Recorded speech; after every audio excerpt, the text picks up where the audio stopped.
Star Wars, or as we now call it, A New Hope, was released in 1977, 15 years before I was even born. For me, these three original movies were never an event that I got to experience in theaters. I never had the opportunity to discuss and speculate between the releases. For me, this movie was just a part of my DNA. In some ways, that's a bad thing.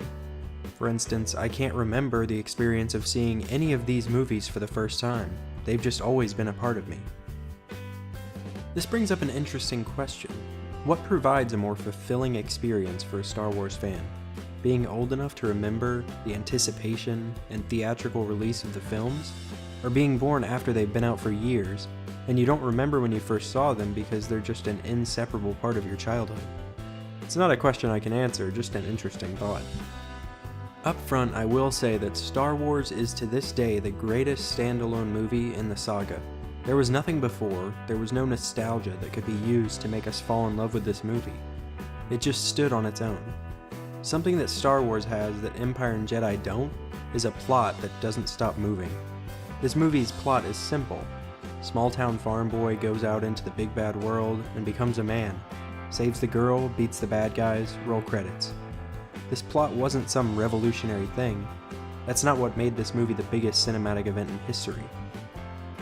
The brilliance of Star Wars is the characters.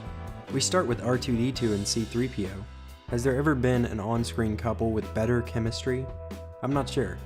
I'd love to see some more R2-BB-8 interactions in the future because that could be even better. In all honesty, I've never really liked C-3PO, and in some ways you're not supposed to. He's the voice of reason that constantly says the things that none of the characters want to hear. The next character we meet is Princess Leia, who we immediately realize doesn't fall into the traditional princess archetype. Instead of surrendering and allowing herself to be captured, she tries to go down guns blazing right out of the gate. She's a strong, smart-mouthed woman who's probably got the best aim with a blaster out of anyone in this movie. And then we get our protagonist, Luke Skywalker. A lot of people's favorite character in Star Wars is of course Han Solo, but Luke has always been my favorite. He's so much easier for me to relate to than Han. I don't see myself as some scoundrel, and I'd probably hate anyone who thinks they are. Luke was the everyman that I wanted to be when I was younger. Hell, I'm 23 years old, but I'd still love to be Luke Skywalker. The uncompromisingly good-hearted hero of this story, who looks out at the suns on Tatooine dreaming about adventure, but prevented from leaving because he's bound by responsibility to his family. Yeah, what else can I say other than Luke Skywalker is my favorite character of the original trilogy. Our next character is the old, mysterious hermit, Ben Kenobi, played to perfection by the late great Alec Guinness. When I read that Max von Sydow was cast in The Force Awakens, I was so excited. Casting an old, legendary actor in the first movie of a Star Wars trilogy.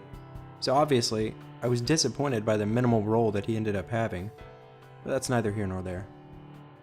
The previously mentioned scoundrel, Han Solo, and his Wookiee co-pilot, Chewbacca, are the final protagonists that we meet. Like R2 and C-3PO, Han and Chewie provide a lot of the humor throughout this movie, which is another thing worth pointing out. This movie was funny. Best moment has gotta be when Han shoots the console in the Death Star when he's pretending to be a stormtrooper. It's insane to me that the person who could think of something this funny would also, in the same lifetime, give us Jar Jar Binks. Now the last character I'm going to mention is of course Darth Vader. Maybe it's blasphemy, but I think that Darth Vader only works for me because of how young I was when I first saw these movies. Now as an adult, I prefer a more complicated villain, like Kylo Ren. I think that Kylo Ren is a better character than Darth Vader. Especially in this movie, we didn't know anything about Anakin Skywalker, so Vader was just a cliche bad guy in black. But for a kid, that was helpful, to know just from looking at him, that's the bad guy. I've mentioned the lightsaber fight in this movie before. Yeah, it's probably the worst one, but only in hindsight now that we know how great a lightsaber fight can be. And Alec Guinness was an old dude, there was no CGI. I don't have a problem with the fight, I'm just saying it like it is. It's best not to compare it to the other fights in the saga. But that's not important, because the most important part of this movie is the Death Star assault. This is something that has been done many times now in the Star Wars universe, but never like this. The X-Wing assault on the Death Star trenches is the best space battle thing, or whatever you want to call it, in the saga in my opinion. The Starkiller base assault may have nice special effects, but I wasn't really emotionally invested in it. It was just spectacle. Whereas this sequence, at the end of A New Hope, was character-driven, and at the time, an original idea. The greatest moment is when Luke is about to get shot down by Vader, and then you see a ship coming in from above to save him, and it's Han in the Millennium Falcon. Yeah, that's one of the best moments in all of Star Wars. So Star Wars A New Hope changed cinema forever, and rightly so. This movie could have stood alone as one of the greatest movies ever made, but luckily it was just the beginning.